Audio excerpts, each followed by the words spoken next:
넌 요즘 참 달라졌어. 평생 친구라고 믿었던 누구랑은 사람이 다르겠는데. 어느 날 제게 이렇게 말했습니다. 그날 이후 저는 사람 보는 눈이 완전히 바뀌었습니다.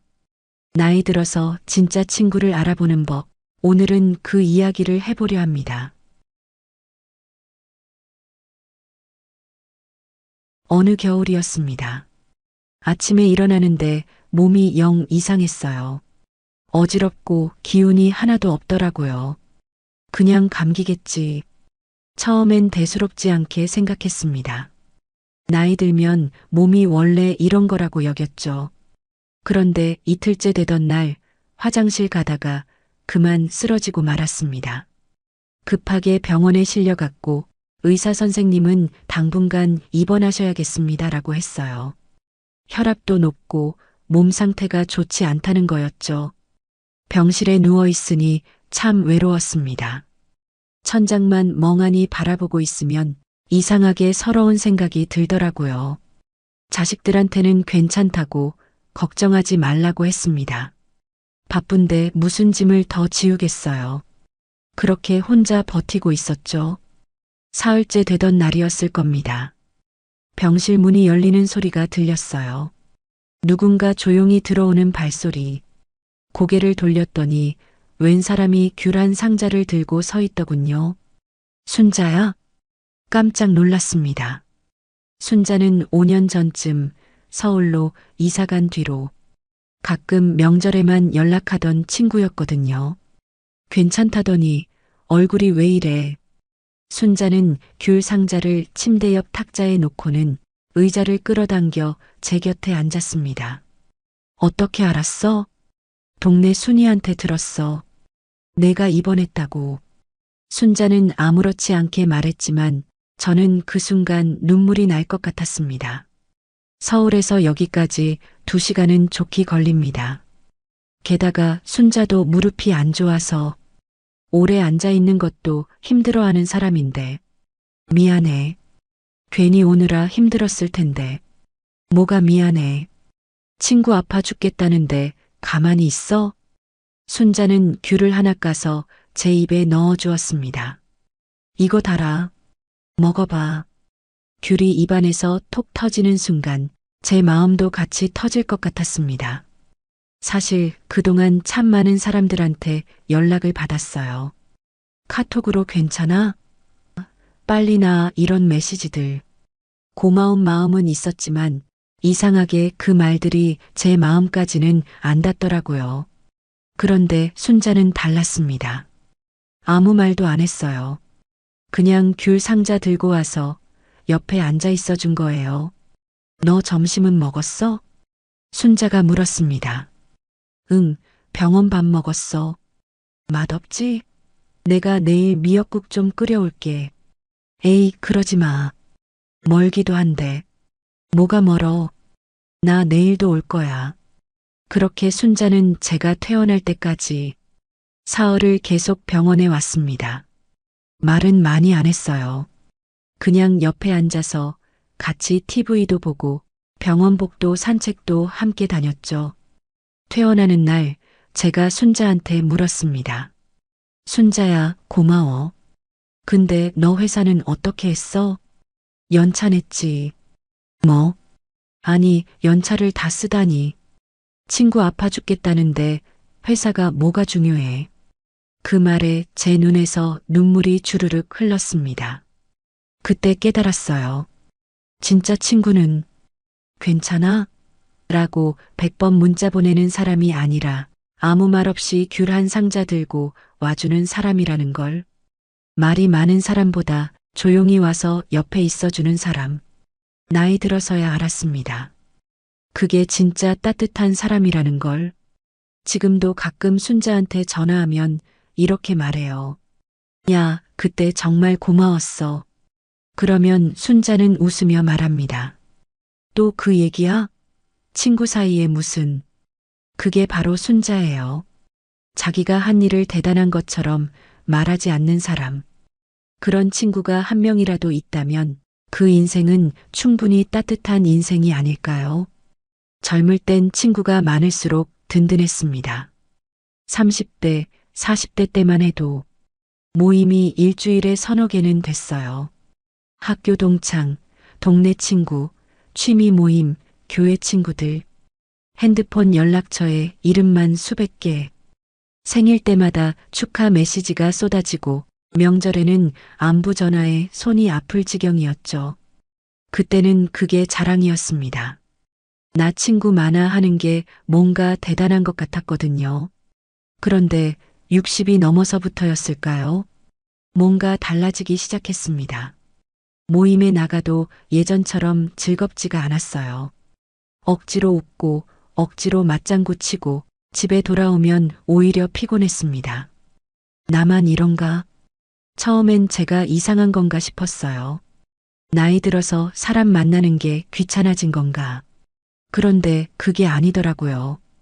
어느 날 오랜만에 친구 영희를 만났습니다. 영희는 부산에 사는 친구라 1년에 딱 한 번, 많아야 2번 만나는 사이였죠. 어머 언니, 얼마만이야? 영희를 보는 순간 이상하게 마음이 편안해졌습니다. 우린 커피숍에 앉자마자 아무 말 없이 그냥 웃었어요. 우리 작년에도 여기서 봤지? 맞아. 그때도 이 자리였어. 특별한 얘기를 한 것도 아니었어요. 자식 얘기, 건강 얘기, 요즘 어떻게 지내는지. 그냥 평범한 이야기들. 그런데 3시간이 3분처럼 흘렀습니다. 헤어질 때 영희가 제 손을 꼭 잡으며 말했어요. 언니, 우리 자주는 못 봐도 마음은 늘 함께야. 알지? 그럼 당연하지. 집에 돌아오는 길에 문득 깨달았습니다. 아, 이게 진짜 친구구나. 영희와는 1년에 한 번 만나지만 만날 때마다 마음이 편합니다. 아무것도 꾸미지 않아도 되고 힘들다고 솔직하게 말해도 되는 사이. 반면에 매주 만나는 모임 친구들은 어땠나요? 만날 때마다 조금씩 신경 쓰이는 게 있었어요. 오늘은 뭐 입고 갈까? 저번에 내가 밥 샀으니 오늘은. 혹시 내 말이 기분 나빴을까? 만나고 나면 기분이 좋은 게 아니라 묘하게 긴장이 풀리는 느낌이었죠. 그때부터 저는 생각을 바꿨습니다. 꼭 자주 만나는 게 능사가 아니구나. 옛날 친구 경숙이와도 그래요. 경숙이는 서울에 살아서 자주 못 만납니다. 한 3개월에 한 번 전화로 안부를 물어요. 언니 잘 지내? 딱 그 한마디. 그런데 그게 참 좋더라고요. 매일 카톡하는 친구들보다 3개월에 한 번 잘 지내? 물어주는 경숙이가 훨씬 더 마음 편했습니다. 왜 그럴까요? 아마도 이런 게 아닐까 싶어요. 나이 들면서 우리는 관계의 무게를 더 많이 느끼게 됩니다. 젊을 땐 몰랐어요. 친구가 많으면 그냥 좋은 줄만 알았죠. 하지만 지금은 알아요. 모든 관계엔 에너지가 필요하다는 걸. 신경 쓰고 배려하고 맞춰주고 그게 쌓이다 보면 어느새 지쳐버립니다. 그래서 나이 들수록 많은 친구보다 편한 친구가 더 중요해요. 자주 만나는 친구보다 마음 맞는 친구가 더 소중하고요. 요즘 제 핸드폰 연락처를 보면 예전보다 훨씬 줄어들었습니다. 30대 때는 300명 넘게 있었는데 지금은 50명 정도? 그런데 이상하게 외롭지 않아요. 오히려 마음이 더 가벼워졌습니다. 진짜 필요할 때 전화할 수 있는 사람. 1년에 한 번 만나도 어제 본 것처럼 편한 사람. 말 안 해도 내 마음을 알아주는 사람. 그런 친구가 딱 5명만 있으면 인생은 충분히 따뜻합니다. 어느 날 영희한테 이런 얘기를 했어요. 야, 우리 이제 자주는 못 만나도 마음만은 늘 함께 있자. 그랬더니 영희가 웃으면서 말했습니다.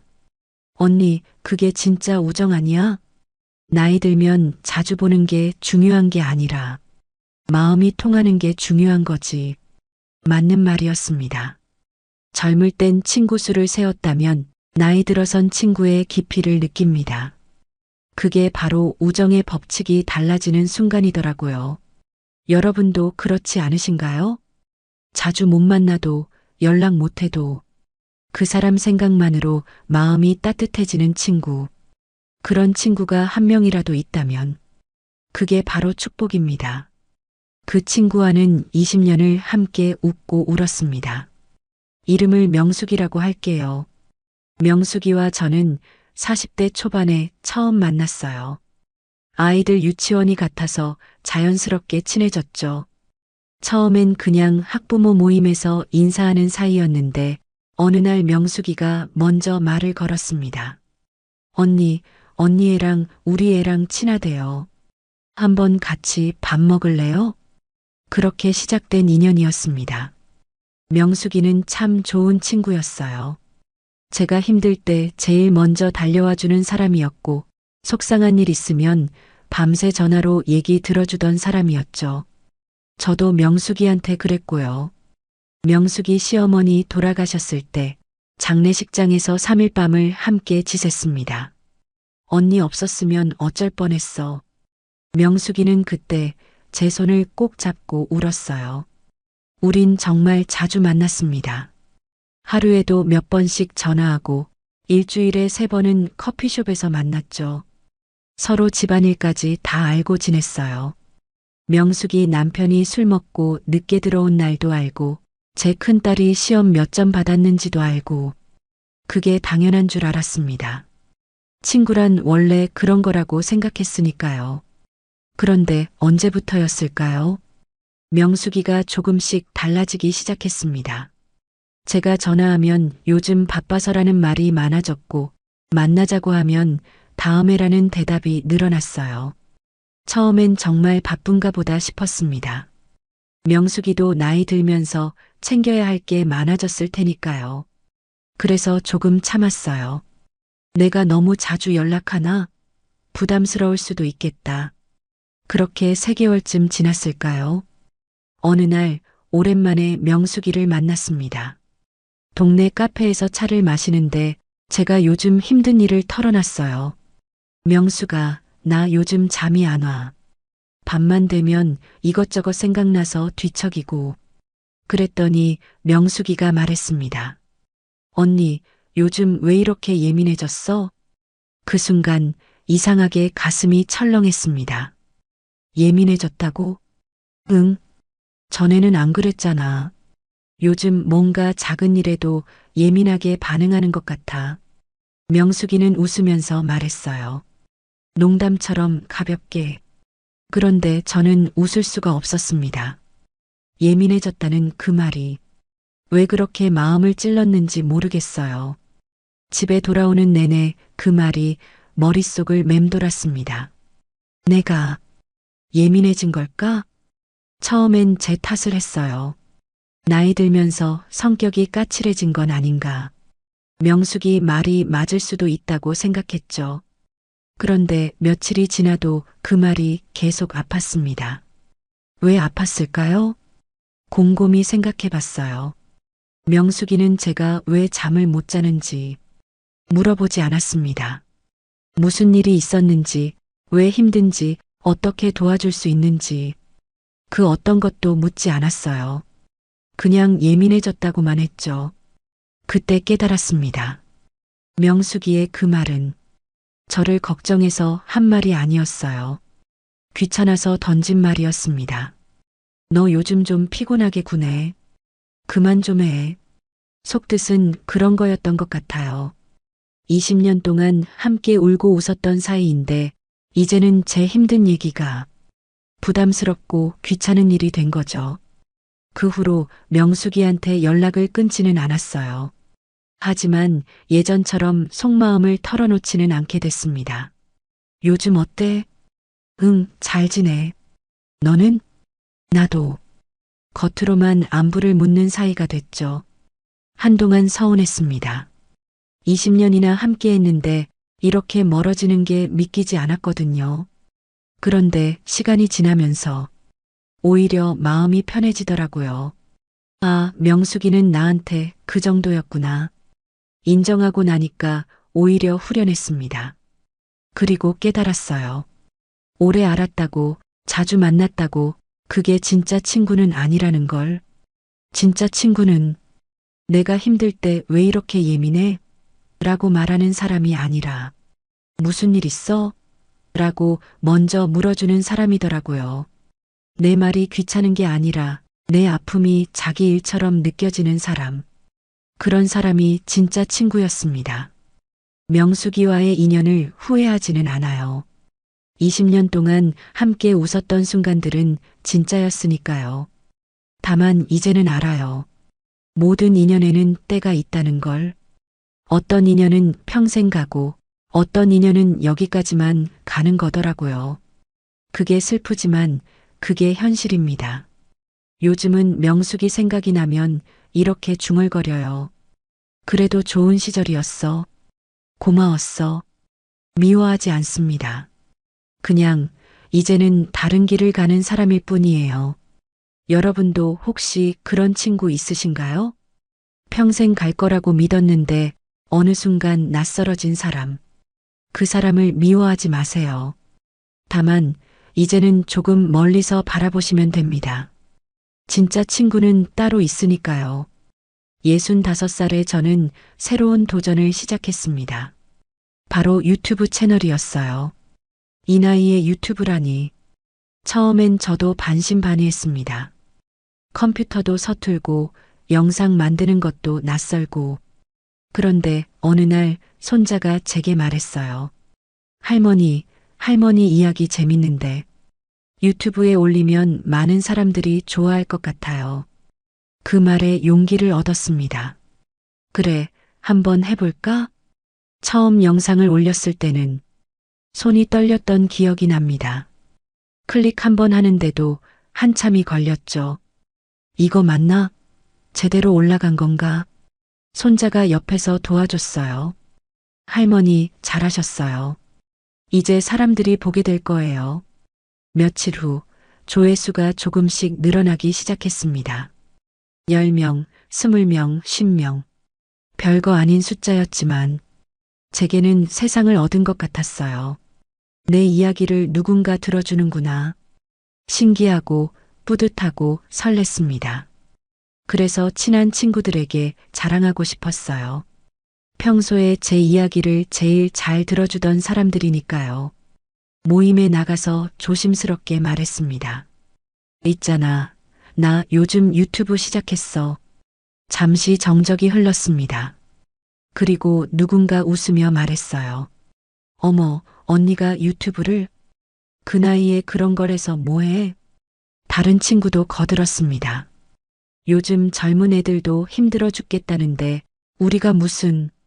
그래도 돈은 되나? 언니 괜히 힘들게 그런 거 하지 말고 그냥 편하게 지내. 그날 집에 돌아오는 길이 참 멀게 느껴졌어요. 기대했던 반응이 아니었습니다. 친구들이 좋아해 줄 줄 알았는데 오히려 시큰둥하고 부정적이더라고요. 내가 너무 들떠서 그런가? 괜히 자랑한 건가? 그날 밤 잠이 안 왔습니다. 사실 친구들 말이 틀린 건 아니었어요. 이 나이에 유튜브가 쉬운 일은 아니니까요. 그래, 그만둘까? 진지하게 고민했습니다. 그런데 다음 날 오랜 친구 정희한테서 전화가 왔어요. 정희는 시골에 살아서 자주 못 만나는 친구였습니다. 언니, 나 어제 언니 유튜브 봤어. 너 어떻게 알았어? 순이한테 들었지. 근데 언니, 또 뭐라고 할까? 속으로 한숨이 나왔습니다. 그런데 정희의 다음 말은 예상 밖이었어요. 언니, 정말 대단하다. 응? 나는 그런 용기도 없거든. 새로운 거 시작하는 게 얼마나 무서운데. 근데 언니는 65살에 그걸 해냈잖아. 정희의 목소리에 진심이 담겨 있었습니다. 나도 사실 하고 싶은 거 많아. 그림도 그려보고 싶고, 악기도 배워보고 싶고. 근데 맨날 내가 이 나이에 뭐 하면서 포기했거든. 정희는 잠시 말을 멈췄다가 다시 말했어요. 근데 언니 보니까 나도 할 수 있을 것 같아. 언니한테 용기 배우고 싶어? 진짜로. 그 순간 눈물이 핑 돌았습니다. 정희야, 언니 힘들어도 포기하지 마. 나는 언니가 자랑스러워. 전화를 끊고 한참을 울었습니다. 정희의 말 한마디가 그 많은 부정적인 말들을 다 이겨냈어요. 그래, 한 번 더 해보자. 그날 이후 저는 다시 영상을 올리기 시작했습니다. 서툴고 실수도 많았지만 포기하지 않았어요. 6개월이 지나자 구독자가 1000명이 됐습니다. 1년이 지나자 5000명이 넘었어요. 그때마다 제일 먼저 연락한 사람이 정희였습니다. 언니 축하해. 내가 다 뿌듯하다. 정희는 제 작은 성과도 자기 일처럼 기뻐했어요. 반면에 처음에 시큰둥했던 친구들은 어땠을까요? 나중에 구독자가 늘어나니까 어머, 언니 대박 났네 하면서 관심을 보이더라고요. 그런데 그 말에서 진심은 느껴지지 않았습니다. 축하보다는 신기함, 기쁨보다는 질투, 미묘하지만 느껴졌어요. 그때 깨달았습니다. 진짜 친구는 내가 성공했을 때 축하하는 사람이 아니라 내가 시작할 때부터 응원하는 사람이라는 걸, 결과가 나오기 전부터 내 용기를 칭찬해주는 사람, 그게 진짜 친구였습니다. 요즘도 뭔가 새로운 걸 시작하려고 하면 정희한테 제일 먼저 얘기해요. 그럼 정희는 늘 이렇게 말합니다. 언니 할 수 있어. 나는 언니 믿어. 그 한마디가 큰 힘이 됩니다. 반대로 제가 정희한테도 그렇게 하려고 노력해요. 정희가 뭔가 새로운 걸 시작하면 제일 먼저 응원의 메시지를 보냅니다. 정희야, 너라면 잘할 수 있어. 우리는 서로의 응원단이 되어줍니다. 나이 들수록 느끼는 게 있어요. 질투하는 친구보다 박수 쳐주는 친구가 훨씬 귀하다는 것. 내 기쁨을 시샘하지 않고 진심으로 함께 기뻐해주는 사람. 그런 친구가 한 명이라도 있다면 어떤 도전도 두렵지 않습니다. 여러분 곁에도 그런 친구 있으신가요? 당신이 새로운 일을 시작할 때 할 수 있어라고 말해주는 사람. 그 사람을 꼭 붙잡고 계세요. 그리고 여러분도 누군가에게 그런 친구가 되어주세요. 너 정말 대단해. 나도 내 용기 배우고 싶어. 그 한마디가 누군가의 인생을 바꿀 수도 있으니까요. 오랜 모임이 하나 있었습니다. 30년 넘게 함께한 동창 모임이었어요. 한 달에 한 번씩 만나서 밥도 먹고 차도 마시고 수다도 떨고 그렇게 쭉 이어온 모임이었죠. 그런데 그 모임에 유독 마음이 불편한 사람이 한 명 있었습니다. 미경이라고 할게요. 미경이는 늘 은근히 저를 낮추는 말을 했어요. 아, 언니는 그 나이에 그 정도면 잘하는 편이지 뭐. 언니는 욕심이 없어서 좋겠어. 나는 이것저것 하고 싶은 게 너무 많아서 탈이야. 언니 옷 스타일은 참 편해 보여. 나는 그렇게는 못 입겠더라. 듣고 나면 뭔가 칭찬 같기도 한데 이상하게 기분이 좋지 않았습니다. 그 나이에 그 정도면이라는 말, 욕심이 없다는 말, 편해 보인다는 말, 겉으로는 칭찬인데 속으로는 무시하는 느낌이었어요. 처음엔 제가 예민한가 싶었습니다. 미경이가 나쁜 뜻으로 한 말은 아니겠지. 그렇게 넘기려고 했어요. 그런데 그게 한두 번이 아니었습니다. 만날 때마다 미경이는 은근슬쩍 저를 깎아내리는 말을 했어요. 언니는 편하게 사니까 좋겠어. 언니는 기대치가 낮아서 행복하겠다. 우리 언니는 순박해서 좋아. 듣고 나면 괜히 제가 작아지는 느낌이 들었습니다. 마치 제가 뭔가 모자란 사람, 아무것도 모르는 사람처럼 느껴졌어요. 집에 돌아오면 자꾸 그 말들이 떠올랐습니다. 내가 정말 기대치가 낮은 걸까? 내가 욕심이 없는 걸까? 나는 편하게만 사는 걸까? 아니었어요.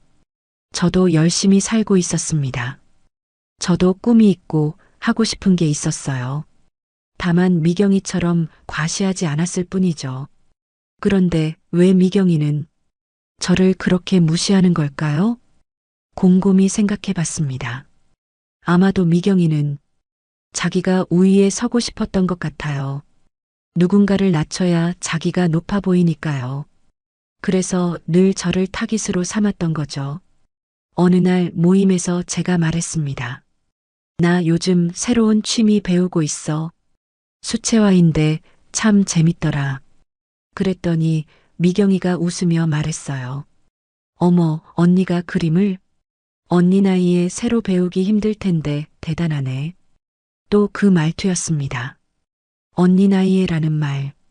그 순간 저는 깨달았어요. 아, 이 사람은 절대 안 변하겠구나.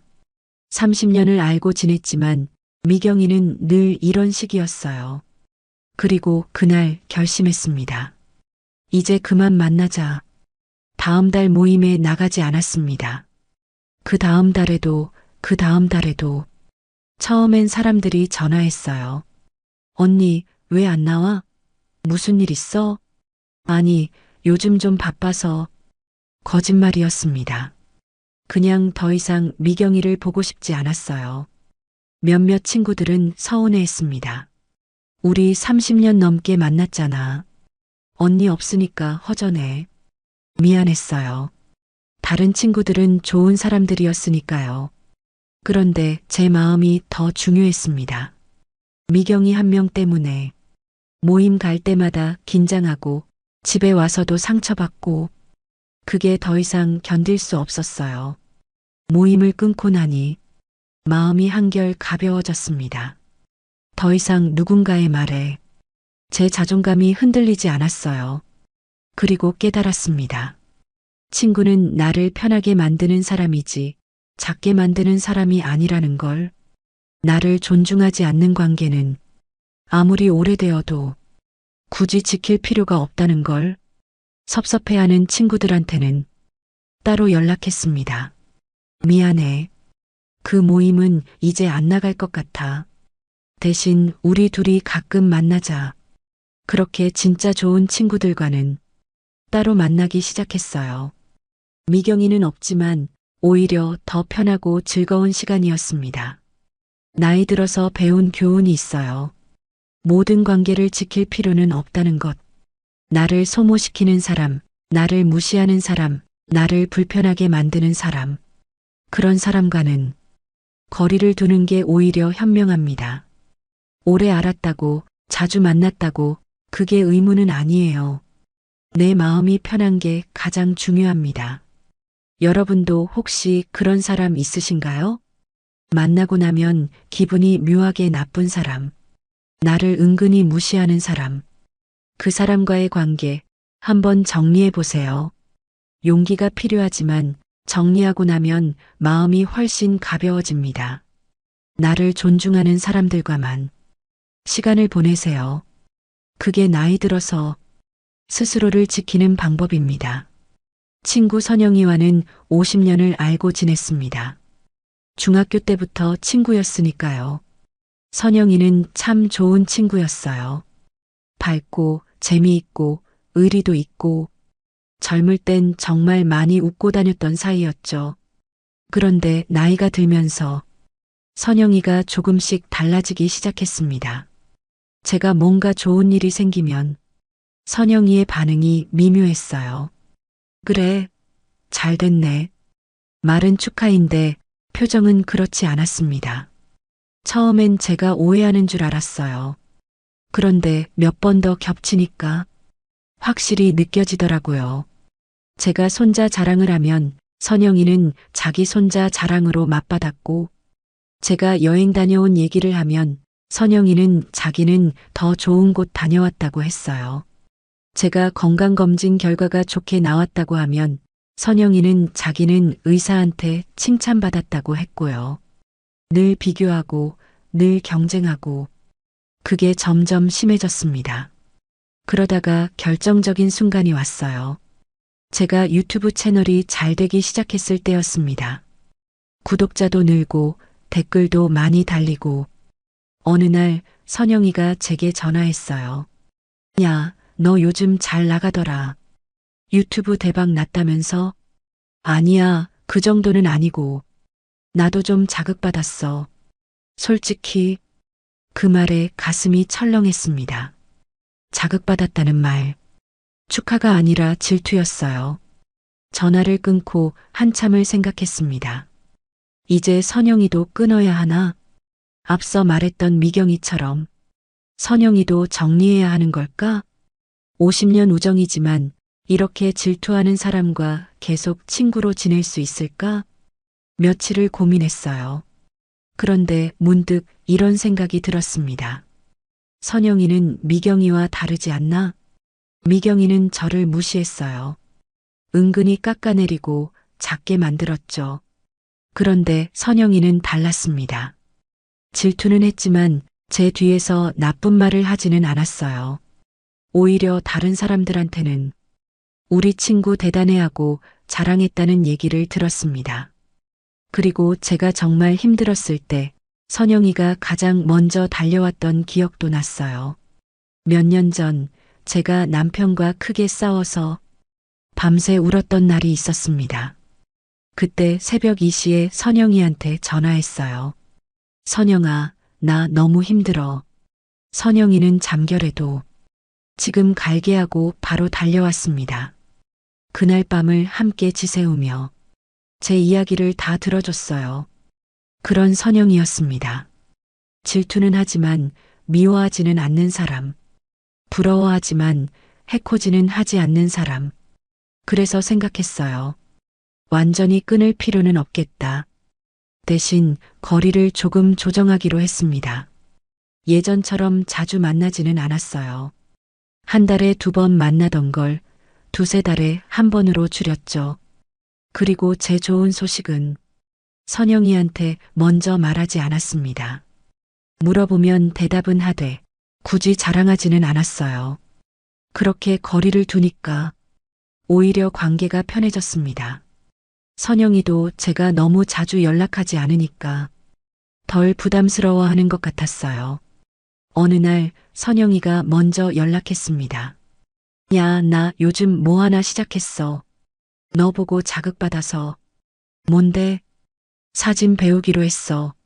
너처럼 뭔가 해보고 싶더라고. 그 말을 듣는데 묘하게 기분이 좋았습니다.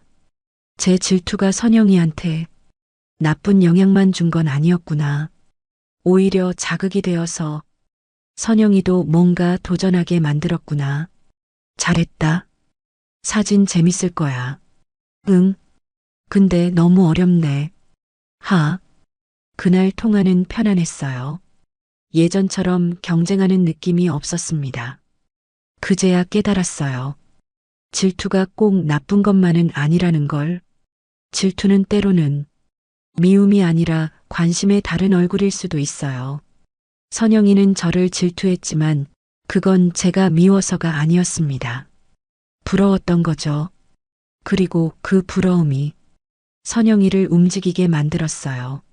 만약 제가 선영이를 완전히 끊었다면 50년 우정이 그냥 끝났을 겁니다.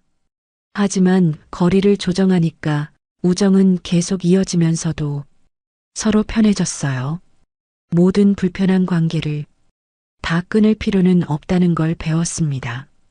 어떤 사람은 끊어야 하지만 어떤 사람은 거리만 조정하면 돼요. 그 사람이 나를 미워하는지 아니면 그냥 부러워하는지, 나를 해치려는지 아니면 그냥 힘들어하는지, 그걸 잘 구분해야 합니다. 선영이는 후자였어요. 저를 해치려는 게 아니라 그냥 자기도 힘든 거였죠. 그래서 저는 선영이를 끊지 않았습니다. 대신 적당한 거리를 유지하면서 50년 우정을 지켜가고 있어요. 완벽한 친구는 없습니다.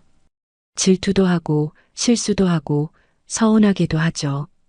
그래도 근본이 나쁘지 않다면 완전히 끊기보다는 거리를 조정하는 게 나을 때가 있어요. 그게 나이 들어서 배운 관계의 지혜입니다. 60대 중반이 되어서야 비로소 알게 된 게 있습니다. 사람을 구분하는 방법이요. 젊을 땐 몰랐어요. 좋은 사람, 나쁜 사람을 어떻게 구분하는지 오래 지켜봐야 한다고 생각했죠. 그런데 나이 들어서 깨달았습니다. 답은 아주 간단했어요. 대화 후 기분이 답이다. 딱 이거 하나면 충분했습니다. 어느 날 동네 친구 경희를 우연히 만났습니다. 마트에서 장 보다가 마주쳤죠. 어머 언니, 차 한잔 할래? 근처 카페로 갔습니다. 경희는 말이 참 많았어요. 끊임없이 자기 얘기를 했죠. 며느리가 마음에 안 든다는 얘기, 아들이 돈을 안 준다는 얘기, 친구들이 자기를 무시한다는 얘기.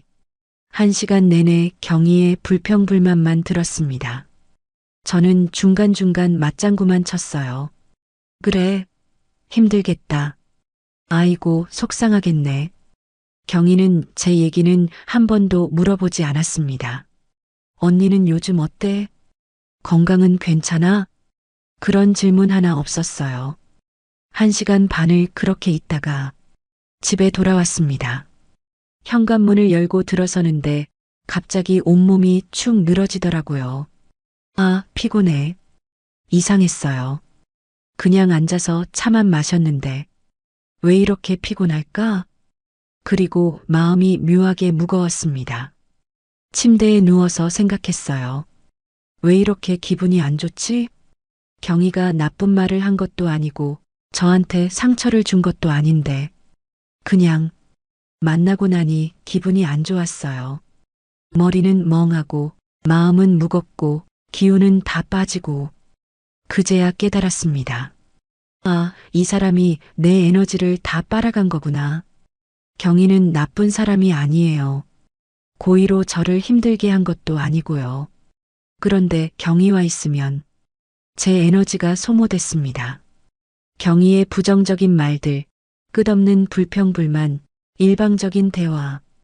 그게 저를 지치게 만들었던 거예요. 그 후로 저는 사람을 만날 때마다 주의 깊게 관찰했습니다. 이 사람과 대화한 후 내 기분은 어떨까? 신기하게도 패턴이 보였어요. 어떤 사람을 만나면 집에 가는 길이 가벼웠습니다. 기분이 좋고 웃음이 나고 내일이 기대되고 반대로 어떤 사람을 만나면 집에 가는 길이 무거웠어요.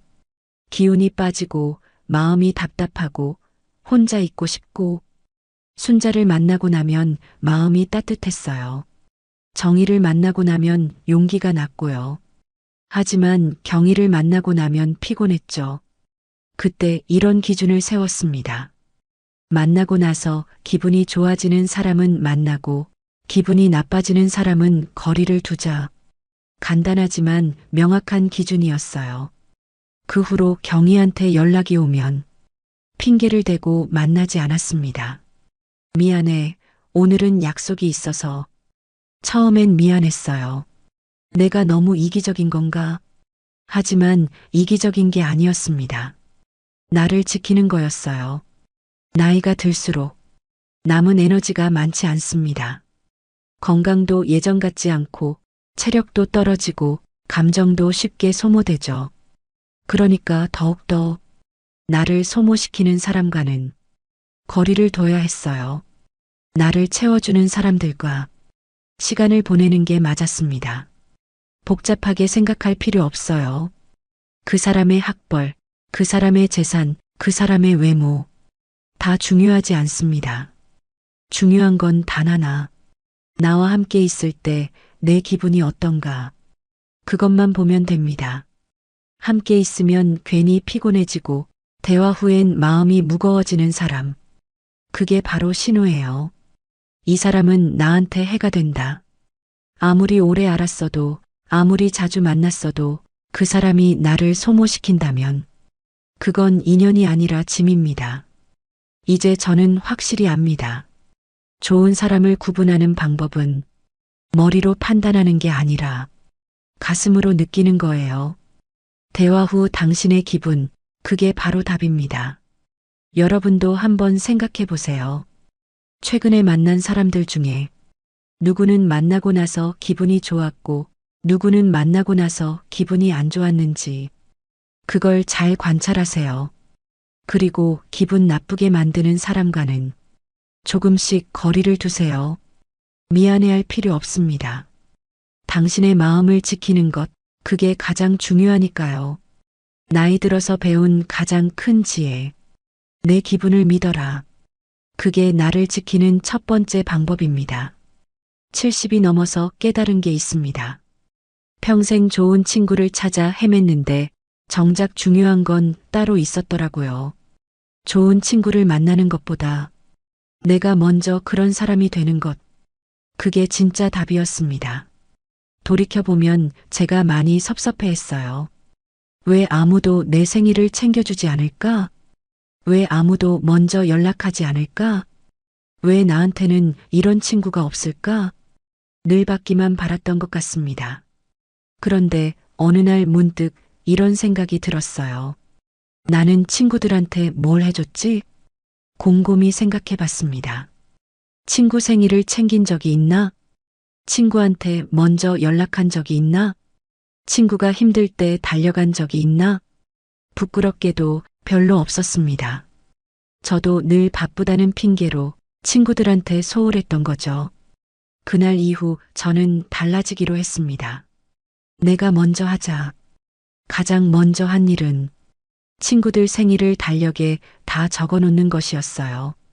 그리고 생일 일주일 전에 알람을 맞춰놨습니다. 순자 생일 11월 15일, 영의 생일 12월 3일, 정의 생일 1월 20일. 알람이 울리면 먼저 전화를 걸었습니다. 순자야, 다음 주 내 생일이네. 우리 밥 한번 먹자. 친구들은 깜짝 놀랐어요. 어머, 언니가 내 생일을 기억하고 있었어? 당연하지. 우리 몇 년 친군데. 사실 전에는 기억도 못했었는데. 이제는 달력에 다 적어놨으니까요. 그렇게 하나씩 실천했습니다. 일주일에 한 번씩은 친구한테 먼저 안부 문자를 보냈어요. 정희야, 잘 지내? 오늘 날씨 춥네. 딱 한 줄. 그게 다였지만 친구들은 좋아했습니다. 언니 고마워. 생각해줘서. 그리고 친구가 아프다는 소식을 들으면 무조건 찾아갔어요. 예전 같으면 빨리 나아하고 문자만 보냈을 텐데 이제는 직접 갔습니다. 귤 한 상자라도 들고 얼굴이라도 보러. 순자가 제게 그랬던 것처럼요. 신기한 일이 일어났습니다. 제가 먼저 베풀기 시작하니까 친구들도 저한테 먼저 연락하기 시작했어요. 언니, 나 오늘 시간 있어? 차 한잔 하러 나와. 언니, 이거 맛있어서 샀는데 나눠 먹으려고. 예전에는 제가 서운해했던 것들을 이제는 친구들이 먼저 해주더라고요. 왜 그럴까요? 곰곰이 생각해 봤습니다. 아마도 이런 것 같아요. 사람은 거울이라는 것. 내가 먼저 관심을 주면 상대방도 관심을 돌려줍니다. 내가 먼저 안부를 물으면 상대방도 안부를 물어요. 내가 먼저 손을 내밀면 상대방도 손을 잡아줍니다. 너무 당연한 이치인데 왜 이제야 알았을까요? 70년을 살아오면서 늘 받기만 바랐던 제 자신이 부끄러웠습니다. 또 하나 실천한 게 있어요. 용서하기였습니다. 예전에 저한테 상처 줬던 친구들, 서운했던 일들, 그걸 다 내려놓기로 했어요. 명숙이가 예민해졌다고 말했던 것도, 선영이가 질투했던 것도, 미경이가 저를 무시했던 것도 다 용서했습니다. 그래, 그럴 수도 있지. 사람이 완벽할 수는 없으니까. 용서하고 나니까 마음이 한결 가벼워졌어요. 그리고 이상하게도 그 친구들과의 관계도 좋아졌습니다. 제가 먼저 마음을 열으니까 상대방도 조금씩 달라지더라고요. 물론 모든 관계가 다 회복된 건 아니에요. 끝까지 안 맞는 사람도 있고 거리를 두는 게 나은 사람도 있었죠. 그래도 괜찮았습니다. 중요한 건 제가 먼저 노력했다는 것. 제가 먼저 손을 내밀었다는 것. 그걸로 충분했어요. 요즘은 거울 앞에 서면 제 자신한테 물어봅니다. 오늘 나는 누군가에게 좋은 친구였나? 친구한테 먼저 안부를 물었나? 친구의 말을 끝까지 들어줬나? 친구를 진심으로 축하해줬나? 그렇게 하나씩 점검해요. 그리고 부족한 부분이 있으면 내일은 더 잘하려고 노력합니다. 어느 날 순자가 제게 말했어요. 언니, 요즘 많이 달라진 것 같아. 더 따뜻해졌어. 그 말을 듣는데 눈물이 날 것 같았습니다. 내가 달라지니까 사람들이 느끼는구나. 그게 참 뿌듯했어요. 이제 저는 압니다. 좋은 친구를 만나는 게 하늘이 주는 복이라면 좋은 친구가 되는 건 내가 만드는 복이라는 걸, 그리고 내가 만드는 복이 훨씬 더 확실하다는 걸요. 나이 들어서 가장 잘한 일이 뭐냐고 누가 물어보면 저는 이렇게 대답할 거예요. 내가 먼저 좋은 친구가 되려고 노력한 것. 그게 제 인생 후반전이 가장 큰 변화였습니다. 여러분도 한번 해보세요. 좋은 친구를 찾으려고만 하지 말고 내가 먼저 그런 사람이 되어 보세요. 먼저 안부를 물어보고, 먼저 생일을 챙겨주고, 먼저 손을 내밀어 보세요. 그러면 놀라운 일이 일어납니다. 내 곁에 진짜 친구들이 하나둘 모이기 시작할 거예요. 그게 바로 나이 들어서 깨닫는 우정의 비밀입니다. 받으려고만 하지 말고 먼저 주세요. 그게 진짜 친구를 만드는 가장 확실한 방법입니다. 저는 요양원에 가기 싫었습니다. 아들은 권했지만 제 마음은 움직이지 않았습니다. 그곳은 사는 곳이 아니라 보내지는 곳 같았거든요.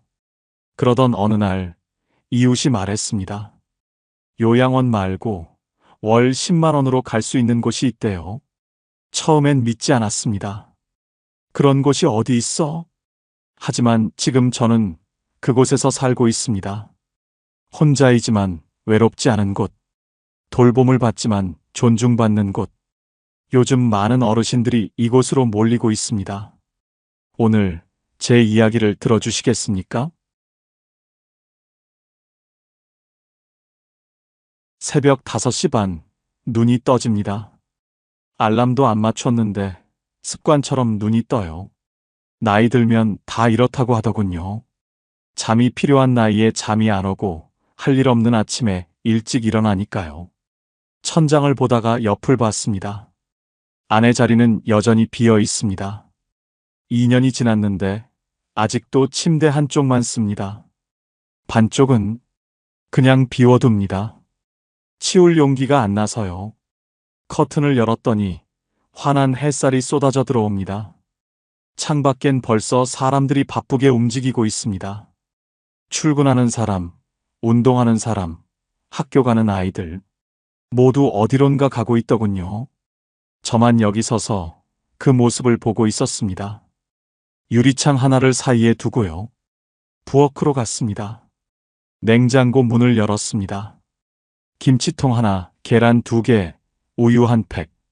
안에 있을 때는 반찬이 5가지는 있었는데 이젠 뭘 해 먹을지도 모르겠고 만들어도 혼자 먹다가 버리게 되니까요. 계란 하나 꺼냈습니다. 프라이팬에 올리려다가 귀찮아서 그냥 삶기로 했습니다. 냄비에 물 붓고 계란 넣고 불 켜고 10분 뒤에 다시 오면 되니까요. 그 10분 동안 뭘 할까요? 고민하다가 그냥 식탁에 앉았습니다. 식탁엔 의자가 2개 있습니다. 하나는 제가 앉고 하나는 비어 있습니다. 계란을 건져서 찬물에 식혔습니다. 껍질 까면서 문득 이런 생각이 들었습니다. 이걸 누구 먹으라고 까고 있나? 나 먹으라고 까는 건데 뭔가 슬프더군요. 식탁에 앉아서 계란 하나 먹고 김치 몇 조각 먹고 물 1컵 마셨습니다. 5분이면 끝나는 아침입니다. 설거지도 금방입니다. 접시 하나, 젓가락 하나, 컵 하나. 예전엔 아내가 투덜거렸습니다. 설거지는 바로바로 해야지. 왜 이렇게 쌓아놔? 지금은 쌓을 그릇도 없습니다. 다 합쳐도 한 손에 들어갑니다. 거실로 나와서 소파에 앉았습니다. 시계를 봤더니 겨우 6시 10분입니다. 점심까지 6시간, 저녁까지 12시간. 이 시간을 어떻게 보내야 할까요? TV를 켰습니다. 사실 뭐라고 하는지 잘 안 들립니다. 그냥 소리가 있으면 좋아서 켜놓는 겁니다. 사람 목소리라도 들리면 집이 덜 텅 빈 것 같아서요. 한 달 전엔 이런 일도 있었습니다. TV 보다가 혼자 웃었어요. 예능 프로그램에서 뭔가 웃긴 장면이 나왔거든요. 그런데 웃고 나니까 집안이 더 조용하더군요. 웃음소리가 끝나고 나면 고요함만 남습니다. 그때 깨달았습니다. 아, 웃음도 혼자 웃으면 외롭구나. 휴대폰을 봤습니다. 알림이 하나 왔네요. 기대하며 눌렀더니 스팸 문자였습니다. 대출 필요하세요? 문자함을 열어봤습니다. 아들한테 온 문자는 일주일 전이 마지막입니다. 아버지 건강하시죠? 바빠서 연락 못 드렸어요. 아들도 바쁜 거 압니다. 그래서 저도 문자 안 보냅니다. 괜히 짐 되는 것 같아서요. 창밖을 봤습니다. 골목에 고양이 한 마리가 지나갑니다. 어제도 봤고 그제도 봤습니다. 저 고양이는 매일 같은 시간에 지나가더군요. 저보다 규칙적인 삶을 사네요. 문득 이런 생각이 들었습니다. 나는 왜 사나? 밥 먹고 TV 보고 잠자고 내일도 똑같고 모레도 똑같습니다. 혼자 사는 게 편할 줄 알았습니다. 처음 몇 달은 정말 그랬어요. 아무 눈치 안 보고 라면도 마음대로 끓여 먹고 설거지 미뤄도 되고. 그런데 말입니다. 편함이 계속되면요. 외로움이 되더군요. 대구의 여름밤처럼 숨 막히는 외로움. 누군가 밥 먹었어? 물어봐 주는 것. 누군가 제 웃음소리를 듣고 같이 웃어주는 것. 누군가 제 하루를 궁금해해 주는 것. 그게 이렇게 소중한 줄 몰랐습니다. 잃고 나서야 알았습니다. 낮에는 괜찮습니다. 창밖에 사람들 지나가는 소리도 들리고 햇살도 들어오고 시간도 그럭저럭 갑니다. 점심때는 밥 먹고 오후에는 TV 보고 가끔 산책도 나갑니다. 낮은 견딜만 합니다. 문제는 밤입니다. 해가 지면 집안 공기가 달라집니다. 창밖이 어두워지면서 집안도 어두워집니다. 불을 켜도 왠지 어둡게 느껴져요. 밝기의 문제가 아니라 마음이 어두워지는 겁니다. 저녁 6시쯤 되면 슬슬 불안해집니다. 오늘도 이렇게 밤이 오는구나. 밥을 먹어야 하는데 뭘 먹을지 고민됩니다. 라면을 끓일까, 빵을 먹을까, 아니면 그냥 안 먹을까. 결국 편의점에 갑니다. 도시락 하나 사서 집에 와서 전자레인지에 돌립니다. 삑 소리 나면 꺼내서 먹습니다. 맛은 없지만 배는 채워집니다. 설거지할 것도 없습니다. 플라스틱 용기 그냥 쓰레기통에 버리면 끝이니까요. 간단하죠. 너무 간단해서 슬픕니다. 8시쯤 되면 정말 할 일이 없습니다. TV를 보는데 뭘 보는지 모르겠습니다. 화면만 보고 있을 뿐입니다. 드라마에서 누가 우는데 왜 우는지도 잘 모르겠어요. 집중이 안 됩니다. 9시, 10시. 시간은 가는데 잠은 안 옵니다. 침대에 누워도 눈이 말똥말똥합니다. 낮에 아무것도 안 해서 그런가 봅니다. 몸은 안 피곤한데 마음만 피곤합니다. 그럴 때 이런 생각이 듭니다.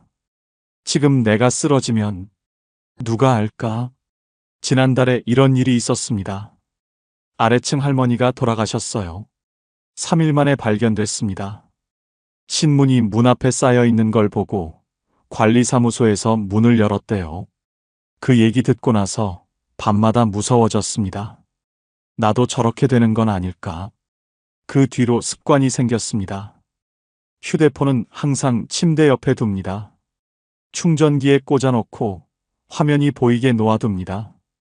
혹시 모르니까요. 밤중에 뭔가 이상하면 바로 전화할 수 있게요. 누구한테 전화하냐고요? 119요. 아들한테는 전화 못합니다. 한밤중에 깨우는 게 미안해서요. 현관불도 켜놓습니다. 밤새도록요. 전기세 아깝다는 거 압니다. 그래도 켜놓습니다. 혹시 밤에 쓰러져서 119가 오면 불 켜져 있어야 빨리 찾을 것 같아서요. TV도 틀어놓습니다. 소리 작게 해서요. 완전히 조용하면 무섭습니다. 사람 목소리라도 들려야 잠이 오더군요. 이렇게 준비하고 나면 조금 안심이 됩니다. 그래, 이 정도면 괜찮겠지. 그런데 이불 속에 누우면 또 생각이 듭니다. 내가 지금 뭐 하는 거지? 혼자 죽을 준비를 하고 있는 건가? 이게 사는 건가? 버티는 건가? 천장을 봅니다. 아무것도 안 보입니다. 그냥 어둠만 있습니다. 가끔은 이런 상상도 합니다.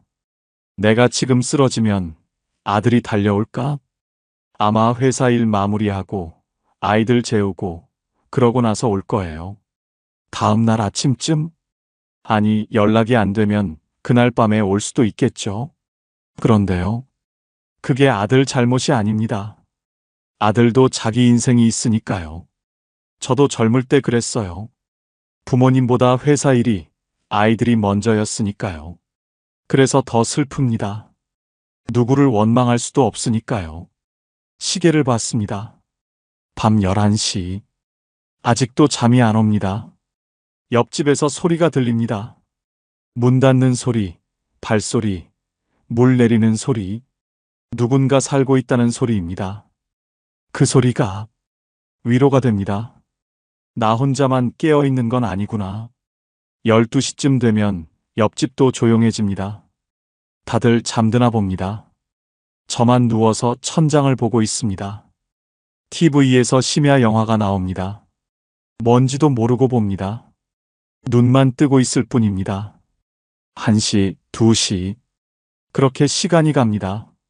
새벽 3시쯤 되면 그제야 눈이 감깁니다. 피곤해서가 아니라 포기해서입니다. 그래, 오늘도 이렇게 가는구나. 그렇게 잠듭니다. 얕은 잠으로요. 언제든 깰 준비를 하면서요. 아침이 되면 다시 눈이 떠집니다. 오늘도 살아있네. 안도하면서도 또 하루가 시작된다는 게 무겁습니다. 이게 혼자 사는 밤입니다. 낮에는 견딜만한데 밤은 견디기 힘듭니다. 어둠 속에서, 고요함 속에서 혼자라는 게 너무 크게 느껴집니다. 누군가 옆에 있으면 좋겠습니다. 말 안 해도 그냥 숨소리만 들려도 좋겠습니다. 혼자가 아니라는 걸 느낄 수 있으면 좋겠습니다. 하지만 옆자리는 비어 있습니다. 오늘도 내일도 모레도. 어제 아들이 전화했습니다. 주말에 오겠다고요. 반가운 목소리였습니다. 바빠서 한 달에 한 번도 오기 힘든데 오겠다니 고맙죠. 토요일 오후 아들이 왔습니다. 손에 과일 봉지 들고요. 현관문 열고 들어서는데 집안을 둘러봅니다. 뭔가 체크하듯이요. 냉장고를 열어봅니다. 김치통 하나, 계란 2개. 아들 얼굴이 어두워집니다. 한숨을 쉽니다. 거실에 앉았습니다. 아들이 차를 한 모금 마시더니 조심스럽게 말을 꺼냅니다. 아버지, 요양원 한번 알아보시는 게 어때요? 그 말이 나올 줄 알았습니다. 냉장고 열어볼 때부터 예상했어요. 그래도 막상 들으니까 가슴이 철렁 내려앉습니다. 난 아직 혼자 살만해. 제 목소리가 생각보다 딱딱하게 나왔습니다. 아들이 입을 다뭅니다. 더 말하면 제가 화낼까봐 그러는 거겠죠? 침묵이 흘렀습니다. TV 소리만 배경에 깔립니다. 아들도 저도 할 말을 잃었습니다. 한참 뒤에 아들이 조용히 말했습니다. 천천히 생각해 보세요. 그리고 더 이상 말하지 않았습니다. 아들이 돌아가고 저는 소파에 앉아 있었습니다. 요양원. 그 단어가 머릿속에 남았습니다. 사실 처음 듣는 제안은 아닙니다. 작년에도 딸이 비슷한 얘기를 했었어요. 그때도 거절했습니다. 왜냐고요? 요양원이 싫어서요. 몇 년 전 친구 병문안 갔을 때 요양원을 봤습니다. 깨끗했어요. 시설도 좋았고요. 하지만 뭔가 차가웠습니다. 복도를 걷는데 방마다 어르신들이 침대에 누워 계셨어요. TV만 보고 계시거나 천장만 보고 계시거나 말하는 사람이 없었습니다. 웃는 사람도 없었습니다. 식당에서는 정해진 시간에 정해진 메뉴로 조용히 식사가 진행됐습니다. 누구 하나 대화하지 않았어요. 그냥 밥 먹고 일어나고 방으로 돌아가고 그게 삶인가 싶었습니다. 물론 돌봄은 받겠죠. 아프면 간호사가 오고 약도 제때 먹고 식사도 거르지 않을 겁니다. 하지만 그게 다입니다. 제 이름 대신 305호 어르신으로 불리고 제 취향 대신 정해진 식단을 먹고 제 하루 대신 시간표대로 움직이는 삶. 그건 사는 게 아니라 보내지는 것 같았습니다. 창밖을 봤습니다. 골목에 사람들이 지나갑니다. 아이들 뛰어노는 소리, 차 지나가는 소리, 누군가 웃는 소리, 살아있는 소리들입니다. 요양원에는 그런 소리가 없었습니다. 저는 아직 살고 싶습니다. 보내지고 싶지 않습니다. 하지만 동시에 알고 있습니다. 아들 말도 틀린 게 아니라는 걸요. 혼자 사는 게 위험하다는 것도요. 밤에 쓰러지면 아무도 모를 거라는 것도요. 그래서 더 답답합니다. 요양원은 싫은데 혼자는 불안하고 며칠 전엔 현관 앞에서 어지러웠습니다. 잠깐이었지만 그 순간 무서웠어요. 지금 쓰러지면 어쩌지? 벽을 잡고 버텼습니다. 다행히 괜찮아졌습니다. 하지만 그 일이 있은 뒤로 밤마다 불안합니다. 아들이 걱정하는 이유를 알겠습니다. 아버지가 혼자 쓰러져 있을까봐, 3일 뒤에 발견될까봐. 그게 무섭겠죠? 자식으로서 당연한 걱정입니다. 저도 부모님 계실 때 그랬으니까요. 하지만 그렇다고 요양원에 갈 수는 없었습니다. 그곳에 가는 순간 저는 제가 아니게 될 것 같았거든요. 이러지도 저러지도 못하는 제 처지가 한심하게 느껴졌습니다. 그날 밤 잠이 안 왔습니다. 아들 얼굴이 자꾸 떠올랐습니다. 걱정스러운 눈빛, 조심스럽게 권유하던 목소리, 내가 짐이 되고 있구나. 그 생각이 가슴을 짓눌렀습니다. 아들도 힘들겠죠. 아버지 걱정하면서 살아야 하니까요. 회사 일도 바쁜데 아이들도 돌봐야 하는데 아버지까지 신경 써야 하니까요. 미안합니다. 하지만 아직은 제가 저답게 살고 싶었습니다. 어떻게 해야 할까요? 아들도 안심시키고 저도 살 수 있는 방법이 없을까요? 그 답을 찾지 못한 채 며칠이 지났습니다. 그렇게 며칠을 보냈습니다. 요양원 생각, 아들 걱정, 혼자 사는 불안. 머릿속이 복잡했어요. 그러던 어느 오후였습니다. 아래층 김 씨가 올라왔습니다. 현관문 두드리는 소리에 문을 열었더니 손에 귤 한 봉지 들고 서 있더군요. 거실에 앉아서 귤 까먹으며 이런저런 얘기를 나눴습니다. 날씨 얘기, 동네 소식, 건강 얘기. 그러다가 김 씨가 말했습니다. 자기 처남이 최근에 어디 들어갔는데 괜찮다고요. 어디요? 혼자 살 수 있는 주택인데 월세가 10만 원밖에 안 된답니다. 귀를 의심했습니다. 10만 원? 그게 말이 돼? 김 씨가 휴대폰을 꺼내 뭔가 보여줬습니다. LH 고령자 복지주택이라고 적혀 있더군요. 요양원이 아니래요. 작은 아파트 같은 건데 혼자 살 수 있답니다. 안전장치도 다 돼 있고 필요하면 도움도 받을 수 있고요. 텃밭도 있고 같이 운동하는 프로그램도 있대요. 처남이 거기 들어간 지 3달 됐는데 혼자 사는데 외롭지 않다고 하더랍니다. 혼자 사는데 외롭지 않다? 그게 가능한가 싶었습니다. 보증금은 1,000만 원에서 1,500만 원 정도. 월세는 10만 원 내외. 65세 이상이고 집 없고 소득이 일정 수준 이하면 신청할 수 있답니다. 숫자를 듣는 순간 가슴이 두근거렸습니다. 요양원은 한 달에 100만 원은 기본이라고 들었는데 월 10만 원이라니. 김 씨는 상세한 건 모르겠다며 LH 지사 가서 상담받아 보라고 권했습니다. 형님, 한번 알아보세요. 요양원 말고 이런 선택지도 있잖아요. 그 말이 제 귓가에 맴돌았습니다. 요양원 말고 이런 선택지도 있다. 김 씨가 돌아가고 저는 한참을 앉아 있었습니다. 휴대폰에 받아 적은 메모를 보면서요. LH 고령자 복지주택. 월세 10만 원. 혼자 살지만 외롭지 않은 곳. 믿기지 않았습니다. 그런 곳이 정말 있을까? 혹시 사기는 아닐까? 하지만 김 씨 처남이 실제로 살고 있다니까 완전히 거짓말은 아닌 것 같았습니다. 저녁을 먹으면서도 그 생각뿐이었습니다. 라면을 끓였는데 맛이 없었어요. 아니, 먹는지 마는지도 모르겠더군요. 머릿속은 온통 그 주택 생각뿐이었습니다. 월 10만 원이면 제 기초연금으로도 충분히 낼 수 있습니다. 보증금 1,000만 원도 아내가 남긴 예금으로 가능합니다. 그런데 진짜 그런 곳이 있을까요? 혼자 살면서도 외롭지 않은 곳. 요양원처럼 갇혀 있는 게 아니라 제 방에서 제 방식대로 살 수 있는 곳. 상상이 됐습니다. 아침에 일어나서 커튼 열고 작은 부엌에서 밥 해 먹고 텃밭 나가서 상추 따고 같은 처지의 어르신들과 인사 나누고 그 모습이 머릿속에 그려지니까 가슴이 두근거렸습니다.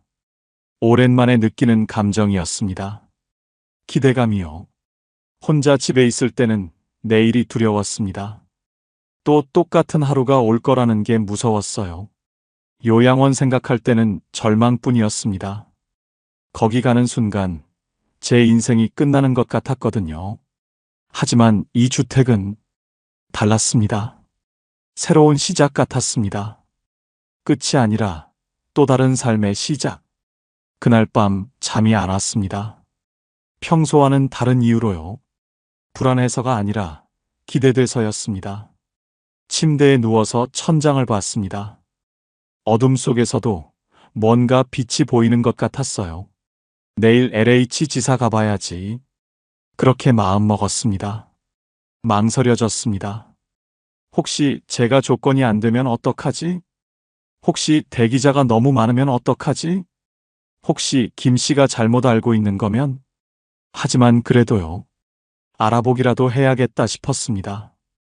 아무것도 안 하고 여기 앉아 있는 것보다는 나으니까요. 새벽 4시쯤 됐을 때 눈이 떠졌습니다. 평소보다 더 일찍 깬 겁니다. 설렜나 봅니다. 씻고 아침 먹고 시계를 봤더니 겨우 6시. LH 지사는 9시에 열립니다. 3시간이나 남았더군요.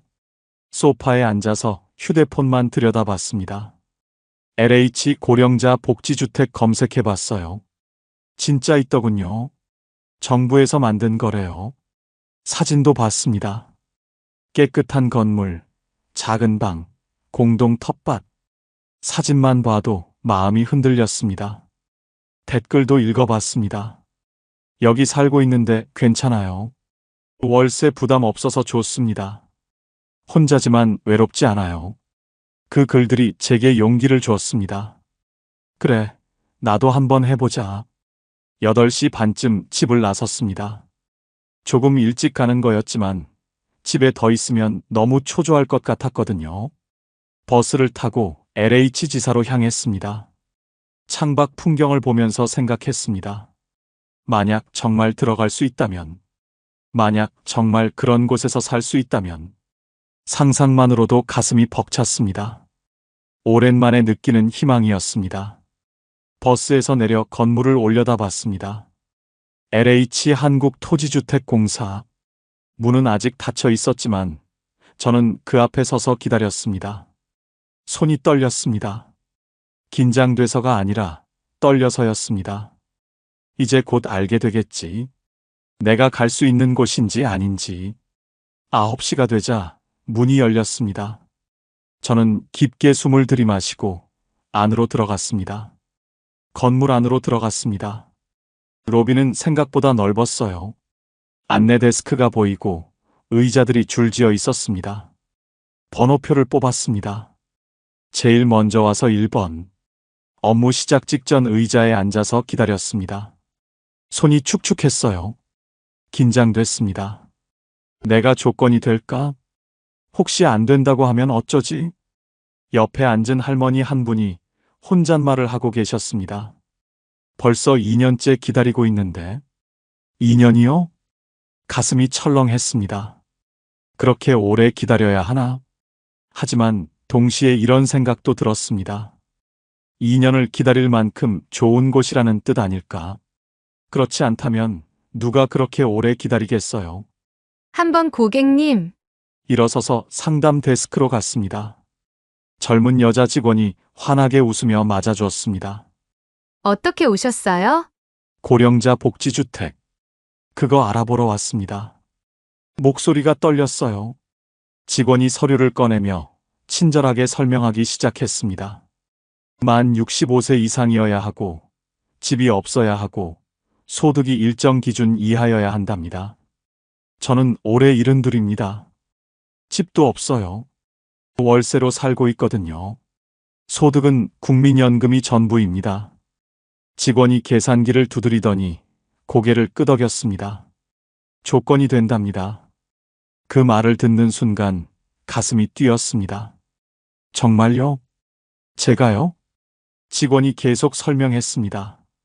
보증금은 1,000만 원에서 1,500만 원 정도. 월세는 지역에 따라 다르지만 대략 8만 원에서 12만 원 선. 제가 신청할 수 있는 건 36제곱미터 정도의 원룸형이고 월세는 10만 원 내외가 될 거래요. 10만 원.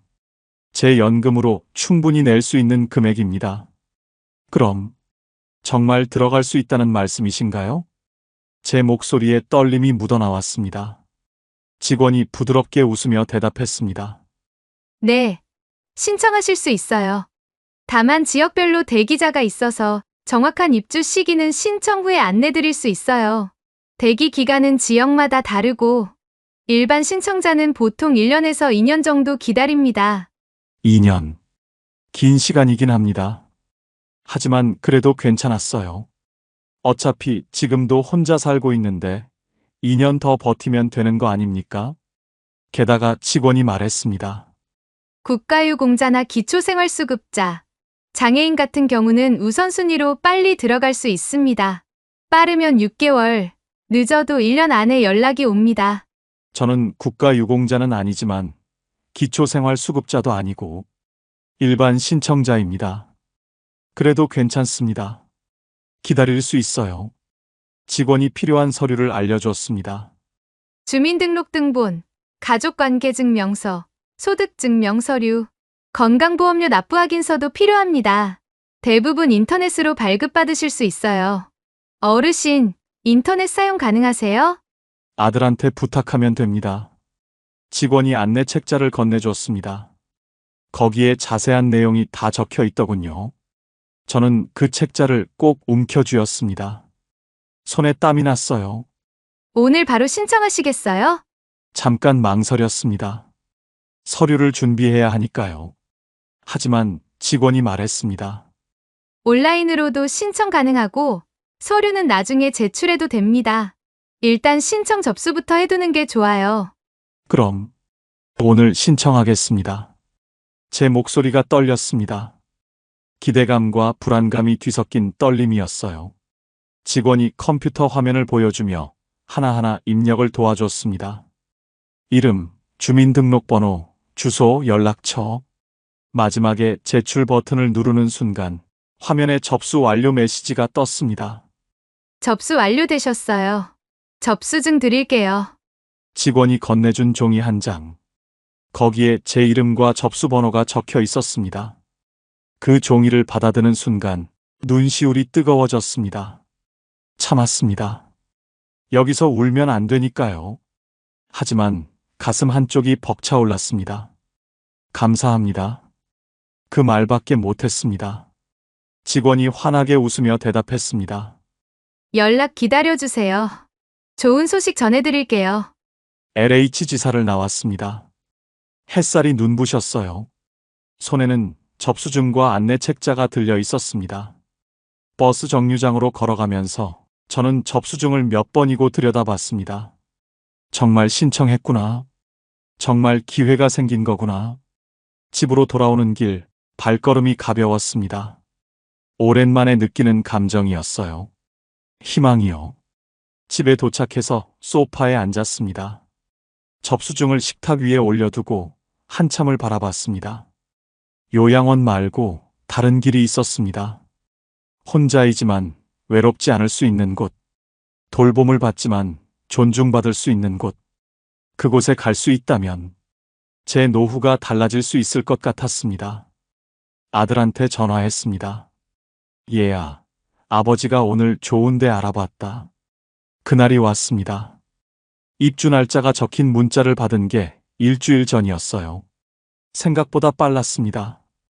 일반 신청자는 1년에서 2년 기다린다고 했는데 8개월 만에 연락이 왔거든요. 짐은 많지 않았습니다. 옷가방 하나, 이불 하나, 작은 박스 2개. 그게 제 전부였어요. 아들이 차로 데려다 줬습니다. 아버지, 정말 괜찮으세요? 걱정하는 목소리였지만 예전과는 달랐습니다. 요양원 갈 때처럼 무거운 느낌이 아니었거든요. 괜찮아. 좋은 곳이라더라. 건물 앞에 도착했습니다. 5층짜리 건물이었어요. 오래되지도 새 것도 아닌 단정한 건물. 현관 앞에는 자동문이 있었습니다.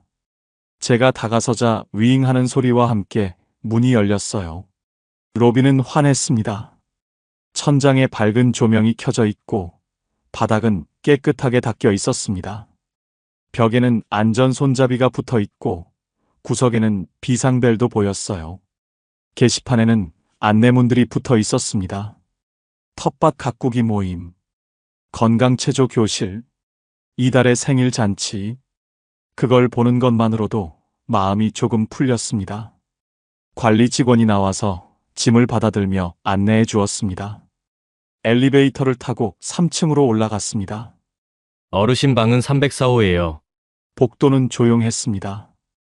카펫이 깔려 있어서 발소리가 나지 않았어요. 304호. 제 방 문 앞에 섰습니다.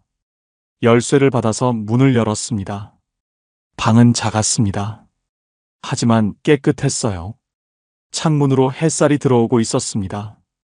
창 너머로는 작은 텃밭이 보였어요. 방 한쪽에는 작은 싱크대와 냉장고가 있었습니다. 전기레인지도 있고 찬장도 있었어요. 높이가 딱 맞았습니다. 허리 굽히지 않고 쓸 수 있을 것 같았어요. 침대는 일반 침대보다 조금 높았습니다. 일어나기 편하게 높이를 조절한 거래요. 침대 옆에는 작은 화분이 놓여 있었습니다. 초록색 잎사귀가 방에 생기를 주고 있었어요. 화장실에 들어가 봤습니다. 문턱이 없었어요. 변기 양쪽에는 안전바가 설치되어 있고 바닥에는 미끄럼 방지 타일이 깔려 있었습니다. 샤워 부스에는 접이식 의자도 있었어요. 아, 여긴 정말 나 같은 사람을 위한 집이구나. 짐을 풀었습니다. 옷장에 옷 걸고 이불 펴고 작은 물건들 정리하고 금방 끝났습니다. 창문을 열었습니다. 바람이 들어왔어요. 상쾌했습니다. 그때 복도에서 소리가 들렸습니다. 누군가 걸어오는 발소리, 문 여는 소리, 사람이 살고 있다는 소리였어요. 저녁 시간이 되자 1층에서 냄새가 올라왔습니다. 된장국 끓는 구수한 향, 갓 지은 밥 냄새, 오랜만에 맡는 집밥 냄새였습니다. 배가 고팠습니다. 아니, 사실 배보다 마음이 고팠어요. 누군가와 함께 밥 먹고 싶었거든요. 조심스럽게 1층으로 내려갔습니다. 식당 문을 열었습니다. 이미 몇 분의 어르신들이 앉아 계셨어요. 4인용 테이블이 여러 개 있었고 각 테이블마다 두세 분씩 앉아 계셨습니다. 저는 어디에 앉을지 망설였습니다. 그때 한 테이블에 앉아 계시던 할머니가 손짓하셨습니다. 여기 오라고요. 새로 오셨어요? 그 한마디가 너무 반가웠습니다. 네, 오늘 들어왔습니다.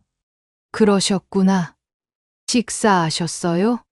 순간 가슴이 뜨거워졌습니다. 식사하셨어요? 그 말이 얼마만인지 모르겠습니다. 누군가 제게 밥 먹었냐고 물어본 게요. 아니요, 아직. 그럼 같이 드세요. 테이블에 앉았습니다. 된장찌개, 시금치나물, 멸치볶음, 김치, 그리고 따뜻한 밥. 소박한 밥상이었지만 그 위에는 온기가 있었습니다. 숟가락을 들었습니다. 밥 한 술 떠서 입에 넣었어요. 맛있었습니다. 아니, 맛있다기보다 따뜻했습니다. 옆에 앉은 할아버지가 말씀하셨습니다. 처음엔 어색하실 텐데 며칠 지나면 금세 익숙해지실 거예요. 고개를 끄덕였습니다. 말이 안 나왔어요. 눈물이 날 것 같았거든요. 식사를 마치고 방으로 돌아왔습니다. 창문을 열고 서 있었습니다. 저녁 바람이 불어왔어요. 아래층에서는 어르신들 이야기 소리가 희미하게 들렸습니다. 누군가 TV 보는 소리, 누군가 전화하는 소리. 그 소리들이 제게는 삶의 소리로 들렸습니다. 요양원에서 느꼈던 그 차가운 정막과는 달랐어요. 여기에는 각자의 삶이 있었고 각자의 이야기가 있었습니다. 침대에 누웠습니다. 천장을 봤어요. 오랜만에 편안했습니다. 혼자 있다는 두려움 대신 옆방에도 사람이 있구나라는 안도감이 있었어요. 만약 밤중에 무슨 일이 생겨도 비상벨만 누르면 도움을 받을 수 있습니다. 무엇보다 내일 아침이면 다시 만날 사람들이 있습니다. 안녕하세요 인사를 나누고 함께 식사를 할 사람들이요. 그것만으로도 충분했습니다. 눈을 감았습니다. 오랜만에 깊은 잠에 빠져들었습니다. 며칠이 지났습니다. 이곳의 리듬이 서서히 몸에 익어갔어요. 아침이면 알람 없이 눈이 떠집니다. 예전처럼 새벽 5시 반에요. 하지만 예전과는 달랐습니다. 일어나서 창문을 열면 아래층 텃밭에서 누군가 이미 움직이고 있습니다. 물 주는 소리, 호미 긁는 소리, 그 소리가 들려요. 혼자가 아니구나. 그 생각이 듭니다. 7시 반이 되면 1층 문화실로 내려갑니다. 건강체조 시간이거든요. 처음엔 어색했습니다. 낯선 사람들 사이에서 몸 움직이는 게요. 하지만 며칠 지나니 익숙해졌어요. 안녕하세요. 안녕하세요. 짧은 인사지만 그게 좋습니다. 아침마다 누군가와 인사를 나눈다는 것. 체조는 간단합니다. 목 돌리기, 어깨 풀기, 다리 들어 올리기. 무리하지 않는 동작들이에요. 하지만 몸이 가벼워지는 걸 느낍니다. 혼자 집에 있을 때는 하루 종일 소파에 앉아 있었는데요. 체조가 끝나면 각자 방으로 돌아가 아침을 먹습니다. 저는 간단히 토스트와 커피로 해결해요. 가끔은 1층 식당에서 함께 먹기도 합니다. 어제는 된장찌개가 나왔어요. 혼자 먹는 토스트보다 훨씬 맛있었습니다. 아침을 먹고 나면 1층 건강관리실에 들릅니다. 혈압을 재는 겁니다. 자동 혈압계에 팔을 넣고 삑 소리가 날 때까지 기다립니다. 옆에는 다른 어르신도 앉아 계세요. 오늘은 혈압이 좀 높네요. 저는 괜찮네요. 이런 사소한 대화가 오갑니다. 그게 좋아요. 10시쯤 되면 텃밭에 나갑니다. 겨울이라 작물은 많지 않지만 쪽파랑 시금치가 자라고 있어요. 햇볕 아래서 흙을 만집니다. 호미로 흙을 고르고 물을 주고 손에 흙냄새가 묻습니다. 그 냄새를 맡으면 살아있다는 느낌이 듭니다. 옆에서 텃밭 가꾸시는 할아버지가 말씀하셨어요. 봄 되면 뭐 심을까요? 고추 어때요? 좋죠. 상추도 심고요.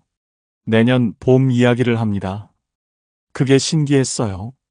예전엔 내일도 두려웠는데 이제는 내년 봄을 기대하고 있으니까요. 점심은 각자 해결합니다.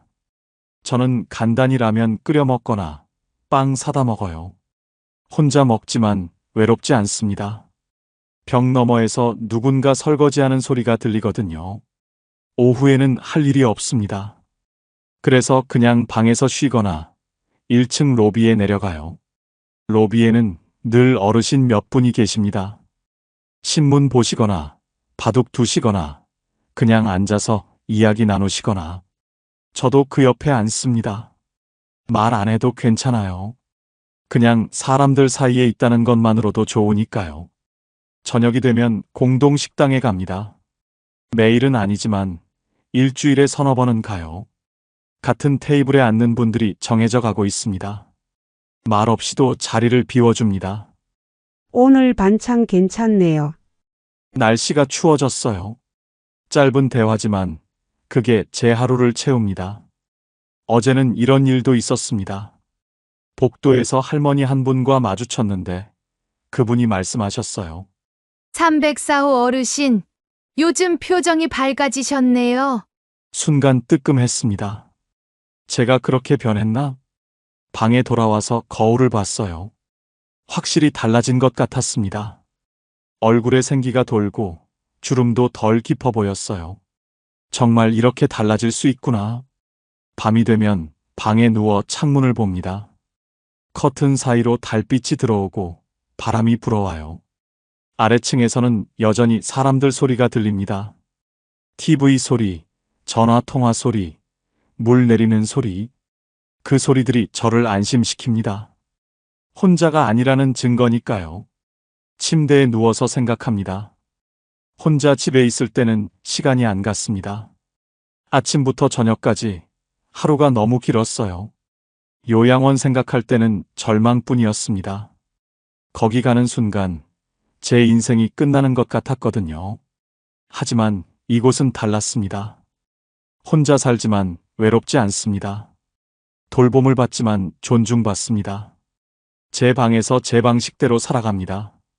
아침에 일어나고 싶을 때 일어나고, 텃밭 가고 싶으면 가고, 쉬고 싶으면 쉬고. 하지만 혼자가 아닙니다. 엘리베이터에서 누군가와 마주치고, 식당에서 함께 밥 먹고, 복도에서 안녕하세요 인사 나누고. 그게 제 하루입니다. 문득 깨달았습니다. 혼자 사는 건 쉬웠지만 혼자 살아내는 건 어려웠습니다. 돌봄이 필요하다는 건 약하다는 뜻이 아니었습니다. 사람은 누군가와 기대며 사는 존재라는 걸요. 창밖을 봤습니다. 별이 보였어요. 아내가 살아있었다면 이곳을 좋아했을 거예요. 함께 텃밭 가꾸고, 함께 식사하고, 함께 웃었을 텐데. 하지만 괜찮습니다. 아내도 하늘에서 기뻐하고 있을 거예요. 제가 이렇게 다시 웃고 있으니까요.